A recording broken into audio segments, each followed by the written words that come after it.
On this episode of DC On Screen, we are talking about, surprise, Ezra Miller. Plus, trailers for Stargirl Season 3, Harley Quinn Season 3, and Battle of the Super Sons right after these words from our mystery sponsors. Welcome into DC On Screen, the show about the DC Multiverse on film and television. I'm your host, David C. Robertson, and this, the man who once sang to me, I can show you the world, while holding up a $6 bottle of Rex Goliath, Jason Goss. Didn't you? Didn't I what? Did you not find yourself feeling like you were flying on a carpet by the end of that? No. Well, I felt like I was sitting in a computer chair, drinking a really disgusting solo cup full of chicken wine. It is chicken wine. All right, so... All right, well, I mean, look, we all listening to you talk about Batman. Look, at least that part you enjoyed. I did. Sorry about the chicken wine. No, it's fine. Rex Goliath is a strangely palatable gas station wine. Mm-hmm. It is not palatable. Okay. What's worse than palatable? Like, you can gullet it if you really try. Mm-hmm. Is there a word for that? I don't recall it. Gulp? Yeah, no. Or like swill? Alcohol that you have. It is swill. If you have like if there's an alcohol that you have to already be drunk to partake in, to imbibe, that's it. Yeah. But it was 2:30 in the morning. We worked night shifts at the time. Yeah, that's true. I got what I could get. And I shared. Yeah. I shared with our not cheap solo cups. I am not a huge fan of wine in the first place. I'm more of a vodka guy, but or tequila. But if I imbibe, but you know, the other night I was at your house and your wife gave me a glass of wine, and I had not had any in forever, and I took that first swig and I was just like, whew, them tannins though. And you know, your wife is not going to give me chicken wine. No. And I was like, yeah. She was like, oh, she spends at least $3 more on bottles of wine. Yeah. She said, oh, you don't like it? I'm like, it's just the initial thing. I'm not a huge wine fan. She was like, well, you know, give it to Jason. I was like, no. Glug, glug, glug, glug. No. Let's not get crazy now. I didn't say that. She's like, Jason will drink it. And I'm like, drink what? It's gone. And then you crushed the glass and threw it in our fireplace. Mm-hmm. That's what happens. I don't remember which wine bottle that was. If it was actually the legit French wine or just some random shit she had around. Yeah, I don't know what it was. I don't either. They all look the same. And I was like, I am not good enough to decide if any of them taste the same or different. Clearly, I was drinking chicken wine. Mm-hmm. I mean, it could be worse. I knew a guy years ago. Around that time when I had more money, I'd buy kangaroo wine. Oh, yeah. I remember kangaroo wine. Yeah. I knew a guy years and years ago when I worked at a place called Hungry Howie's. It was a pizza joint. I knew a guy he was a driver, who drank antifreeze. Oh, fuck. I've heard of such a thing, but how'd it work out for him? I mean, he's still alive. He seems fine. Like, he probably is to some extent. There is a very deliberate limit in that behavior. Yeah. He, you know, wound up getting some job at I think it was at Tyson Chicken or something. And he was like, I could finally afford Jack on a normal basis. Oh, Lord. Good God. Like, you hear some stories about people who are like 100 years old and they make the local paper and, you know, it'll be like, what's your secret? And they're like, I don't know how it works, but lunch every day I have a bacon and mayo sandwich and 2 beers. And you're like, okay, so well, that's weird. How'd you make it this long? And, you know, even those stories, you're not going to hear like, yeah, I had a BLT and 3 shots of antifreeze every afternoon. Like, right. No, you're going to make it into your early 40s at best. That's a stretch. Yeah. But even then, even if they did say and that, many a dog would envy your ride there. Even if they were like, hey, I drink like they're not going to tell you that. That's their secret. Like if they're like, man, I drank antifreeze because you're 115 years old. How'd you get there? Well, I drink antifreeze every day. There's always going to be like 100 assholes who are going to be like, don't you know that shit'll kill you? I just kind of blink at him and be like, I got the receipts, bitch. Sorry. I drink antifreeze every day. Why? How did you become like fucking Mr. Freeze and not do anything with it? Yeah. Yeah. Oh, I'm so excited. McFarlane is putting out the, they've been putting out these Batman 66 figures. And they are the same size as like the Mattel line that came out several years ago. What size? Like 6 inches. Gotcha. They're 6-inch, scale. So, now they're starting to get to figures that McFarlane is getting to figures that Mattel never put out, like Eartha Kitt Catwoman, which I now have. And they just put up a pre-order for Mr. Freeze, the Auto Primager version of Mr. Freeze, and I was like, oh god, yes. I'm not going to pre-order it because it'll be in stores a good 6 months before Target ever thinks to ship it to me, but I'm very excited that I'm finally going to get a 66 Mr. That there's one dude who is in charge of the pre-orders for Target in situations like this, and that he is constantly looking at his emails 2 months later and saying, oh shit! Like that's his daily routine, is walking in with a bagel with schmear and coffee, sitting down and going, oh Schmidt! Like, oh shit. Oh Schmidt? Yeah, schmear. But I'm convinced this dude is just behind the ball, like so far that he'll never catch up. Yeah, there's some kind of racket I'm not quite understanding. If anyone out there, any of our listeners understand the racket, the pre-order racket, please let me know. Well, but quick question. I do not pre-order. Are you paying up front and getting a refund, or are you just like committing That's the to thing. pay? That's the annoying thing is like when you pre-order from Target, they will throw that amount of money into, like, it will show up as pending on your bank account, and then it'll go away. And then it'll show up as pending on your bank account, and then it'll go away. And it does this for months until Target will do a thing where they're like, they'll send you an email that says like, oh, well, it's going to be delayed. Do you want to cancel it? And if you don't respond in a couple of days, they'll cancel it. That's rough. It's really annoying. I don't know what the angle is.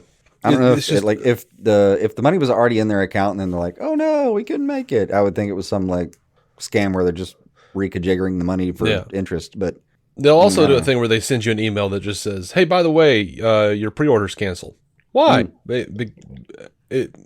couldn't fulfill it yet. Reasons. Demand was higher than we anticipated. Oh. And then you're like, well, good thing I can just go down to Target and it's there. Like, yeah. It's dumb, man. Anyway, before we get into the news, I want to thank the patrons. Always. And forever. I hope you guys enjoyed our Multiverse of Madness review. That thing. Did you just lose what you were going to say? No, there are just still a couple scenes I'm thinking of. But yeah, that thing, it hit, I think it was on Disney Plus now. Yeah. And I've been trying to find time to watch it, but I'm not going to. It's just not going to happen. We're going on vacation next week, so I'm like I was trying to squeeze it in, but I just can't. Too much going on, man. I know. You've got too much TV. You've got a vacation going. But I really wanted to rewatch some of it to like relive the magic of a couple of moments in that. Yeah. But for a later date. Yeah. I truly do not understand all the this was mid, this was cringe. Like, shut up. The movie was fantastic. I thought it was fantastic. Yeah. Fantastic. Like a little horror film snuck inside the Marvel universe. But like a Sam Raimi horror film. So not real horror, like fun horror. Mm-hmm. Well, I mean, there are moments that are genuinely horrific, but for reasons that we'll keep it spoiler free in case. But like genuinely striking moments that like I've thought about since I've seen the movie and gone, God, whew, that kind of hurt to watch. Yeah, I mean, I don't know if this is a spoiler or not, but the man used deadites as a cape. Come on. That's just cool. It is. Anyway, if you want to join the hallowed ranks of our patrons, $1 a month gets you every episode of the podcast dynamic ad free, and $5 a month gets you that plus whatever extra content we decide to throw up. And I'm actually thinking about starting to put up full resolution copies of my DC art. I don't know how many of our listeners know about this, but on Instagram, I go by at Drawing with Dave. I do a lot of artwork and have been actually doing a lot of art commissions these days. And but I thought it'd be cool to just put up, since I can't actually sell them, I thought it'd be cool to offer the DC artwork to our patrons. Yep. I specifically still need the print of the Superman with the scales. I know. I need to send you that. I'm sorry. I need that. That was fantastic. Thank you. But yeah, so anyway, let's get on to what we got to talk about here. And of course, we're going to talk about Ezra Miller for a little bit. This Rolling Stone article kind of killed me because it felt like it was straight out of the 50s. Ezra is now accused of housing children on a farm with firearms and marijuana crops. But this headline was, and I'll do it in my best, Phil Hartman. Guns, bullets, and weed. Ezra Miller housing 3 young children and their mother at Vermont farm. It's like, and weed? So what are we... Okay. That feels about right. Now, here's what's happening, though. A 25-year-old mother and her 3 young children are living at Ezra Miller's Vermont farm. The children's father and 2 others with the knowledge of the situation, whatever the hell that means, are worried about this situation. And, of course, the Rolling Stone article puts, the most gender fluid picture up they can. That part is just frustrating as shit. It's frustrating, but at the same time, I've done searches for Ezra Miller. There aren't a lot of him just looking like a straight dude. You know what I mean? Well, sure, but every time you want to do, Ezra's going to be doing this. Every time there's good press, it's Ezra in the Flash costume or something. Oh, yeah. Yeah, for sure. Or just a fucking button-up. And then every time they're, being condemned for some headline that may or may not have any real backing. Yeah. It's the most gender-bending fucking photo anyone can find on AP right then. Yeah. Or on Getty or some shit. Well, and whether or not it's Rolling Stone has an anti-queer agenda, or this will get the most clicks. With Rolling Stone, I'm pretty sure it's going to be the second one. The clicks, they just want the clicks. Yeah, I think it's just going to be a little bit of selling your soul. Rolling Stone has been traditionally a pretty progressive piece of media, but I don't know. That's how I've always taken it. I mean, I only say that because what I've seen of it is always focused on artists and they take their viewpoint.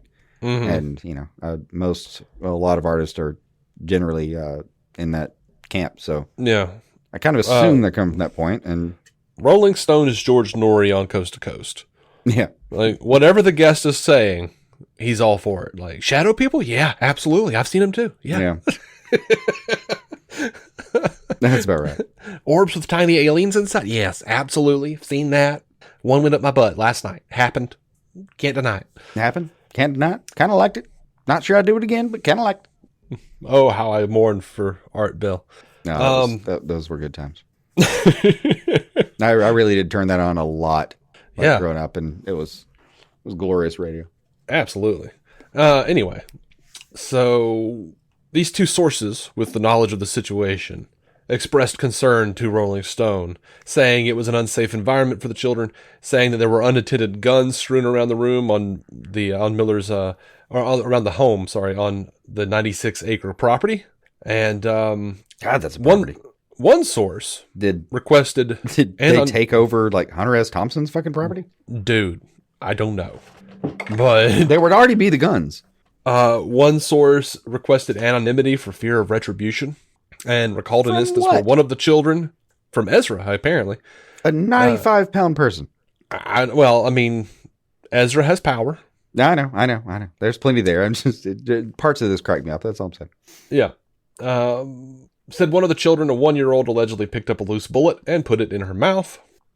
The mother, though, says that told Rolling Stone that the father was violent and abusive, and Miller helped her finally have a safe environment for her and her 3 very young children.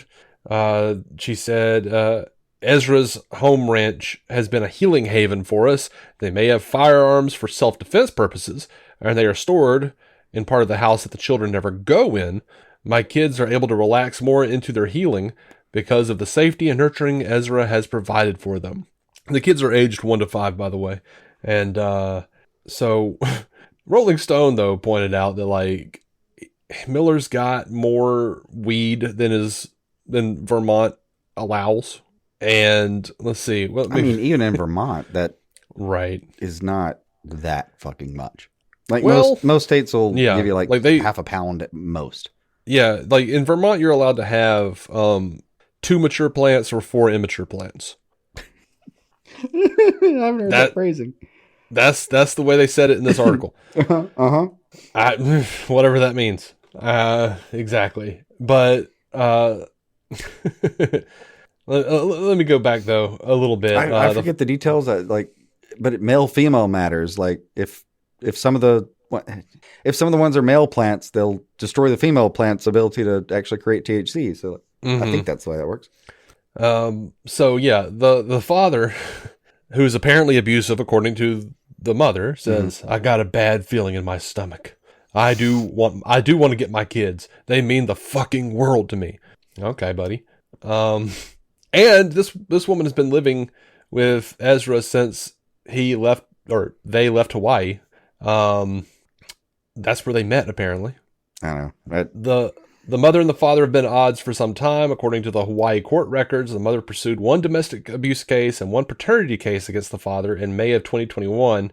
He has denied all abuse allegations, and the domestic case was terminated when neither of the parents appeared in court. So before Ezra even comes into the picture, these people they don't have their shit together. No, they sound like my sister. Okay. Files on the paternity case show the judge put the case on hold. This all feels very familiar to me. The judge put the case on hold last October because the father had not been served. The father filed a domestic case against the mother in April related to her taking the children out of the state. That case is pending. The 2 sources who confirmed seeing the children there with their mother described it as a chaotic environment that is unsafe for children. Video footage from April, reviewed by Rolling Stone, appears to show at least 8 assault weapons, rifles, and handguns lying around the living room, with some weapons propped up next to a pile of stuffed animals. What the hell, man? The 2 sources also allege that there has been frequent and heavy marijuana use in front of the children, with little concern about proper ventilation. Rolling Stone has also learned that there is a sizable cannabis farm on Miller's property, with Miller's close friend and purported handyman Whitney Suiters claiming on social media that the 2 were running a cannabis company called Rebel Alliance Cannabis. Numerous photos posted to Suiters' social media pages indicate that there's a far greater number of marijuana plants than Vermont's permitted 2 mature plants or 4 immature plants that private citizens can own. Suiters told one Facebook friend there were at least 28 different strains growing. Yeah, but if they're running a company, different rules apply in Vermont. Yeah, that's true. That is true. But Miller's farm is not among the state's 25 licensed cultivators that are allowed to grow more than 6 plants and sell to wholesalers, Rolling Stone confirmed. That too. You got to have your paperwork in order, man. The father claims he's been trying to remove his children from the farm since April after learning of the alleged weapons and drug use at Miller's property in mid-May. He called Vermont's Department for Children and Families and local police to carry out wellness checks. Rolling Stone reviewed text messages between the father and a number registered to a Vermont social worker who said in a text that they had visited the house on May 16th and the kids looked good, noting the worker had, quote, more work to do. It is not clear if the social worker returned to the home. I would like to know if he or she meant more work to do at the house or just I've got other places to be. Bitch, I got other shit to do. Leave me alone. Yeah. This is an incredibly ambiguous thing to hear about. Yeah, it is. And a lot of the more, headlinery things, the outstanding moments, like the bullet and the 1-year-old. Yeah. I haven't seen anything that seems like that is substantiated other than supposedly having a video. But, again, from my personal life, there's a lot of things that are said. But even then, you can't bite a bullet. Like, not really. A 1-year-old can't bite a bullet and die. They could choke on it. That's a real thing. Yeah, that's true. But you're not going to discharge the bullet biting it with your gums. Yeah. So yeah, there is a lot of this stuff that seems to be like there are two sides to it, where it's like, yes, Ezra is in the middle of stupid shit. Oh, like they keep finding themselves in these situations, and I don't know what to think about it. In certain ways, you feel like, come on, Ezra, like, can you just I really wish they would just isolate themselves until the fucking film comes out. Like, just go into a bunker. Yeah. And anything you feel like you need to be involved in, just donate money. Yeah. Just donate money instead. We've got the parents of this, I guess they go by she pronouns, of their daughter, who they're saying that Miller groomed her and met her when she was 12 and has groomed her. She's 18 now, by the way. They're saying like, oh, he's running around with her and won't let her bathe, won't let her put on makeup, well, all this stuff. But then when you dig into it a little bit, it looks like they've been trying to get a conservatorship going for way before, and they never mentioned Miller until the headlines started coming out. Dakota, the girl, says that they're transphobic and they've been having, issues with their parents for years. And doesn't have any problem with Ezra, supposedly. It's just everything is just so back and forth on the whole thing. Like, one of those arrests was like, the body cam footage shows like Ezra's like, I'm the one that called you, like, yeah. It's, I don't know, man. It sucks that all of this is happening, but it has been weird. Two things that strike me on a mental level. Warner Brothers has not really cut Ezra. Not really. And if there was anything substantial, that's a robust legal team. Well, look, here's the thing though. Like, I don't know if you've seen these, but there are all these headlines that were like, Ezra's on the run from authorities. They can't find him. Yeah, I saw. They're not looking for him. They're not looking for Ezra at all. It was a mislead. Well, here's the thing though. It says authorities. All those headlines say authorities, but Dakota and her parents lived on a Native American reservation, and that's the court they appealed to. Mm-hmm. So the Native American reservation court does not have jurisdiction outside of the reservation. So even if they knew where Ezra was, if he's not, or if they're not in the reservation, they can't do jack shit about it. Oh, they're notoriously confined to that area. Yeah, so it's a well-known historical concept, unfortunately. That's the on the run story. That's the authorities can't find them story. It's just you got to look a little deeper than the headlines. That's not saying that, like, I'm not saying that Miller is not toxic or a magnet for drama, because clearly a magnet for drama. I think that part goes without saying at this point, but yes, they said that they'll burn this person and their slut wife, but we don't know what the conversation was before that. But to even say that is kind of rough there, threw a chair, hit a 26-year-old woman in the head. We all know what the instances, what happened, what led up to that. But parties are parties. Those are both things that I've never done. But right. With as much that's been thrown against Ezra at this point, it's not that I'm just trying to defend them. It's that I want to. So much of it has been clearly wrong, and so much of it may be right. That at this point, I just want to keep an ear open. Right, and things like today, a few things came out, and so let's go and. Go over to Deadline says that Ezra Miller is not reportedly part of WB's future plans after the 2023 movie. One studio source tells Deadline, there is no winning in this for Warner Brothers. This is an inherited problem for Zaslav. The hope is that the scandal will remain at a low level before the movie is released, and hope for the best to turn out. See, if the speculation that this is because Ezra is, kind of gender fluid, that if that's right, and the accusations about CW cutting basically all the diversity, that will not play well. Yeah. If it turns out that Ezra was right. Yeah. Sources said to Deadline, Best of luck, Zaslav, on that one. Even if no more allegations surface, the studio will not likely keep Miller in the Flash role in future DC films. That would mean replacing them in the future, but there is still a $200 million investment on the line with the first film, and Warner Brothers execs have to be cringing at each new press report.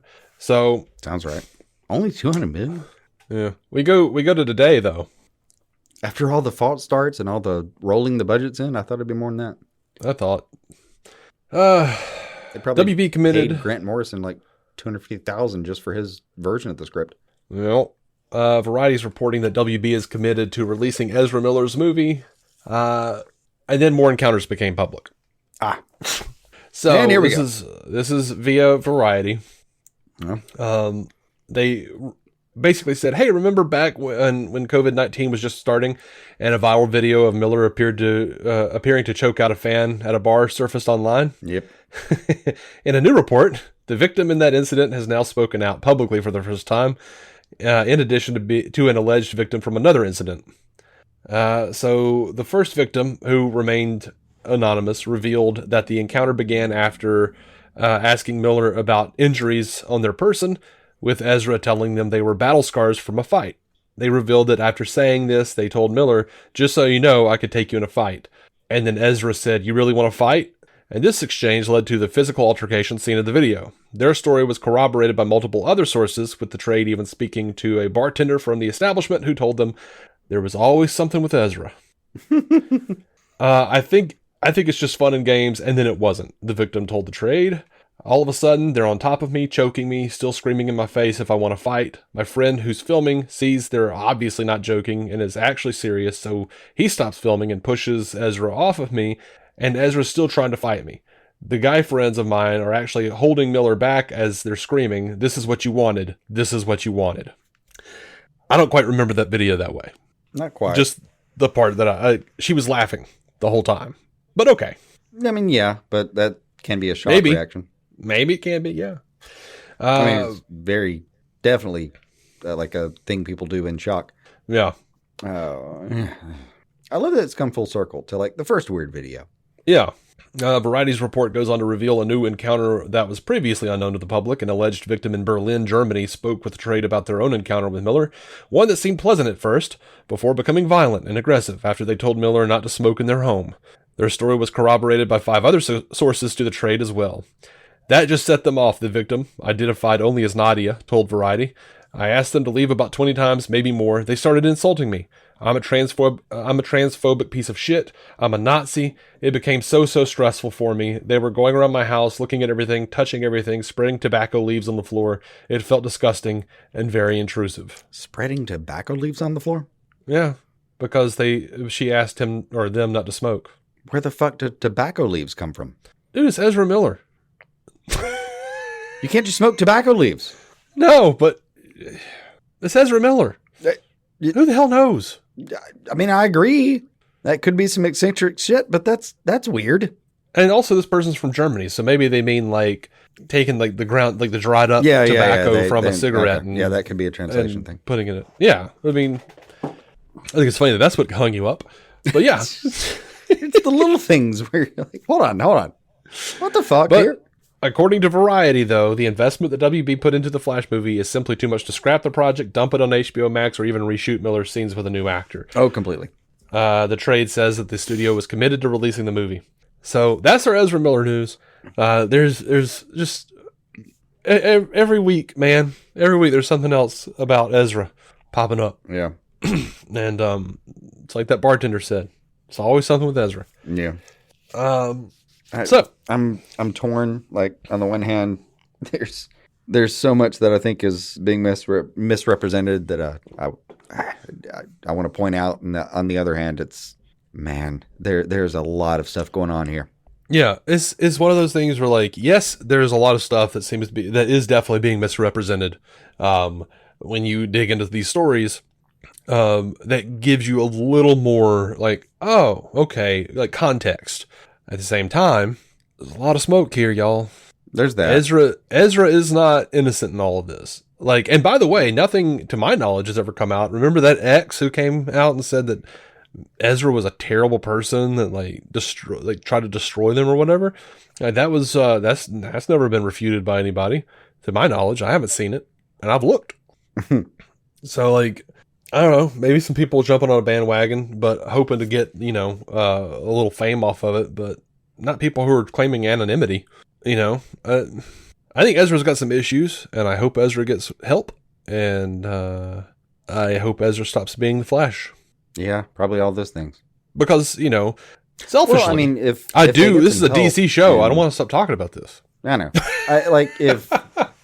if Ezra gets some help, like, I kind of hope they could do that in a time frame where they can maybe come back and bounce back. It's been a weird enough situation where maybe there's no bouncing back, but well, going back to that Deadline article, a lot of those accusations, like if a lot of them, if any of them are true, then there is no bouncing back. Deadline was told the studio has tried getting help for Miller, but nothing stuck. Oh. It just sounds like Ezra's just like, screw you guys, I'm doing my own thing. Yeah, that's honestly probable given the circumstances. Yeah. So, anyway, we'll pop over to something else. I'm going to stop talking about Ezra. Sounds good. So a fan on Twitter said, please bring Harley back for another project. James says, not a bad idea. Now, this was after he posted a picture of Harley, so kind of thinking that might be a tease for an upcoming project. I'm up for it. Or rather, I'm hoping it is. Yeah. To Shazam! Fury of the Gods, Benjamin Wallfish composed the music for the first movie. And David F. Sandberg, the director, just said on Twitter he is being replaced by Christoph Beck. And they tried to get Benjamin Wallfish back, but it was a scheduling issue. So the new guy, Christoph, has scored several films and television shows. He won an Emmy for his work on Buffy the Vampire Slayer. He's worked on Frozen, The Muppets, Edge of Tomorrow. Also, a bunch of Marvel Cinematic Universe stuff. Composed music for Ant-Man, Ant-Man and the Wasp, WandaVision, and Hawkeye. Nominated for an Emmy once again for WandaVision. That doesn't sound bad to me. Like, I did not like WandaVision, but the music was not the issue. That name rings a bell. WandaVision? Yeah, it was a Marvel show. And Wanda? Or the name Christopher? Or Christoph Beck. Christoph. All right. That's all you got to say on that? It rings a bell? It does ring a bell. Honestly, that's why. Yeah, I keep seeing it on the fucking Frozen things. Yeah, the actual score for Frozen's pretty good. Mm-hmm. I say that as someone who's been forced to watch the film several times. And yeah, my problems with that movie are not the music's fault. Mm-hmm. Well, the musical in times, but not the score's fault. Right. Last bit of movie news. Zack Snyder's Justice League gets a digital release date of 7/19. That is July 19th. This is the first time it'll be available digitally outside of HBO Max, which is the important thing. And I imagine the sales on that are going to really fuel Zaslav either way on whether or not more gets made with Zack. Possibly. I don't know. I mean, another interpretation is that the physical sales, well, I wonder if that's what he's looking at, the legs. Mm-hmm. If the physical sales, because the physical sales were impressive. Mm-hmm. If he's wondering the digital will follow, but I don't know. Yeah, I mean, they were going to do this eventually anyway, but Zaslav's a numbers guy, so even if you have the physical and you really want the thing to come back, I guess buy that digital. Yeah. Sadly, voting with money it's the best thing you can do that's like an anti-boycott. Mm-hmm. Yeah.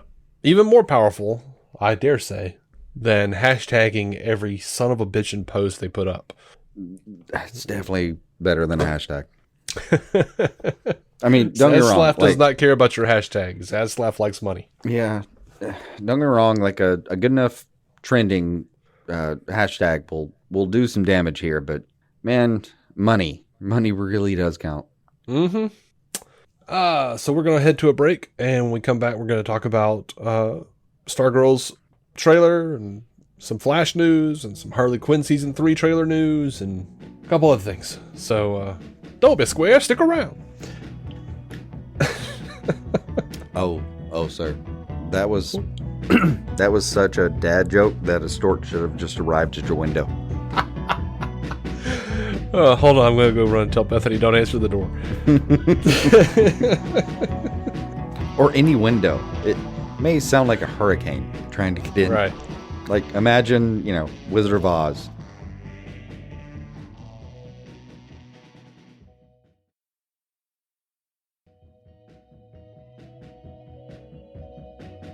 All right, we are back, and let's talk about this Stargirl season 3 trailer. There's not a lot to talk about, honestly, except Joel McHale is there, and he's delightful. Mm-hmm. I mean, did you have anything else on that Stargirl trailer? No, not much. No. Just generally love seeing that guy, but no, I mean, really, that's it for me. I'm going to be effusive probably about Stargirl once it comes out. I loved this show so far. It's been fantastic. Yeah, I've enjoyed it quite a bit. I don't remember how things went with Shade, if Shade is still alive or not. Yeah, he is. Okay, I couldn't remember. He was going to stick around for a minute. Yeah, that's fantastic. I love Joel McHale. I love this idea of Starman coming back and seeing what's going on there. Mm-hmm. There wasn't a whole lot more to the trailer than that, honestly. It looked like more of the same, which isn't a complaint. Yeah, it'll be fine. The Harley Quinn season 3 trailer came out for HBO Max, and they're banging. It looks like more of the same, which is again not a complaint, not a problem. We got a peek into the Court of Owls. Apparently, they're about to have the big ass owl orgy, which is that was not mentioned in the in the original books. Right. I don't remember Scott going into that, but no.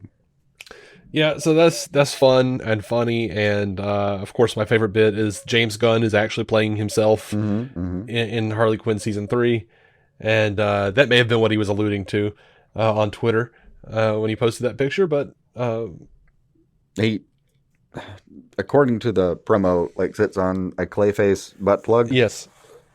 Well, it was a whole chair made out of Clayface. Yeah. But Clayface was kind of toward the bottom. Maybe like an ass munch situation. I don't know. Well, the whole chair was Clayface. On the back of the chair afterward. Yeah, I think Clayface is the chair. Yeah. Oh no, he's definitely the chair. I'm just saying he's got his vitality focused on different parts. But yeah, very pleased. Some bit where Harley's this plan will make Lex Luthor shit his pants, and King Shark goes, "Oh, and Lex Luthor, or that man does not shit his pants for anything." So cool. I love King Shark on this show. I love King Shark on Gunn's movie, but hell, I love King Shark on Flash, but he's alright on Flash. He's just a big old. He is a big old, well CGI'd rah. But weirdly well CGI. But yeah, that character has been fantastic recently, and Ron Funches is he's a gift. He's a gift to that character. Yeah, I would watch a series, a multiverse series, where Ron Funches and Sly Stallone team up. The two King Sharks, that would be fantastic. Cause the big growly one, and then the one with the slightly kind of lilty voice. Yeah, fantastic. Just bird. Yeah, I seem to think that just like this, it'd be oh my god, what do you mean? It is not preferable that you place that woman's head inside of your mouth. Wow.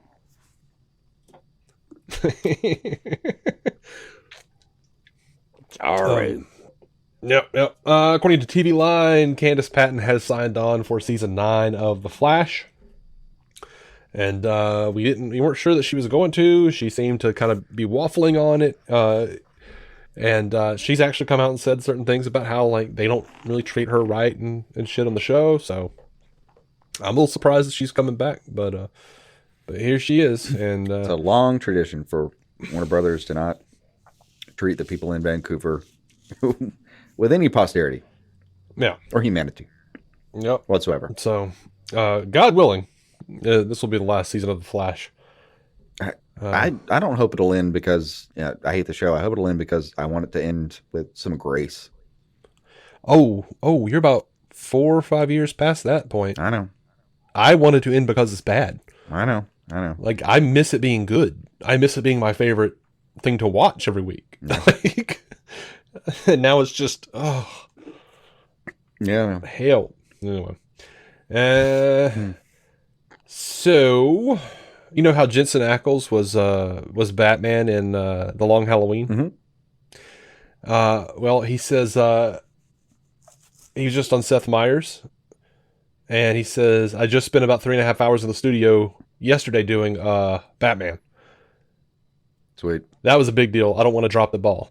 So, yeah, I'm wondering if they're going to do Dark Victory next. I like that. He has a good voice. He's killing it. He's killing it on The Boys. Like, I was going to ask if you'd seen The Boys on this. Oh, Wow. yeah. God. Oh, yeah. Yeah. Oh, yeah. Jeebus. Don't watch with a... If you have a weak stomach, God help you. But, Yep. The Boys. I have experienced the hero-gasm. Even Termite. Looking forward to the next installment. Yeah. Like, That's actually like... I'm going to try to watch that tomorrow night before we go on vacation because, dear God, I don't want to be somewhere without a Wi-Fi connection and something I can watch with. Yes, you know, you've got to be the kind of dad who, if just for a second, you know, learns that an ailing stomach can help you get anything you actually want to get done accomplished. Oh, no. I gotta go to the bathroom. You sit in the bathroom with your headphones on watching The Boys. No. What I tend to do is I'll sit there on the couch and watch it on my phone with the headphone so no one can hear or see. And then if she comes over, I'll turn it off and be like, oh, this one isn't for you, baby. What do you want to watch? And then we'll turn on the next episode of whatever has stopped playing because I was so enthralled with The Boys that I didn't realize that the like, are you still watching? Prompt was on the screen. Yeah.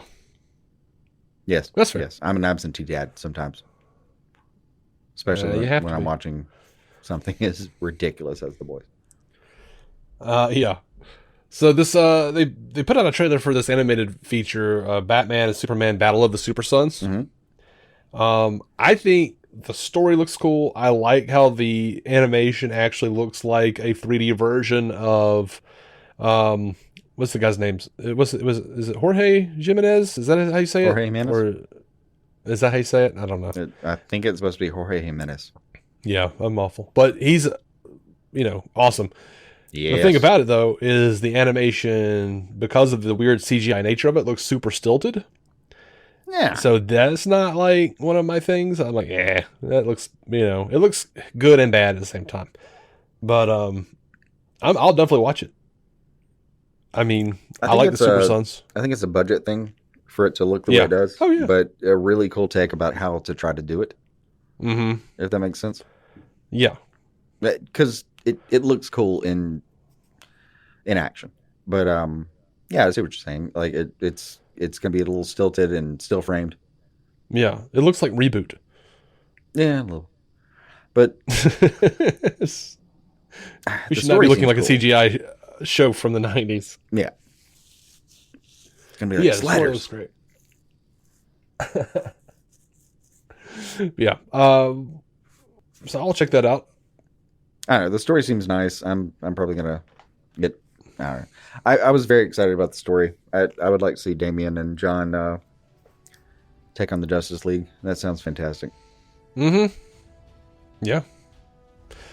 It looks great, as far as that's concerned. Mm-hmm. That is our show. That's everything. No. That'll do it. Thank you so much for listening. I hope you come back. Yeah. That's it. That's all. I'm sorry. Bye. Until next time, keep some DC on your screen. Bye. Our intro music is by Jason Goss and Michael Shackelford. Michael's band, Galactic Engineers of Magnetic Sounds, or GEMS, can be found on SoundCloud and Bandcamp. Visit DCOnScreen.com to find our Patreon, merch, contact information, and every episode of the show for free, including crossovers we've done with other podcasts. DC On Screen is a maladjusted production. For more from me and Jason, including sketch comedy, vlogs, parodies, and our improvised web series Hey Guy, visit maladjusted.tv.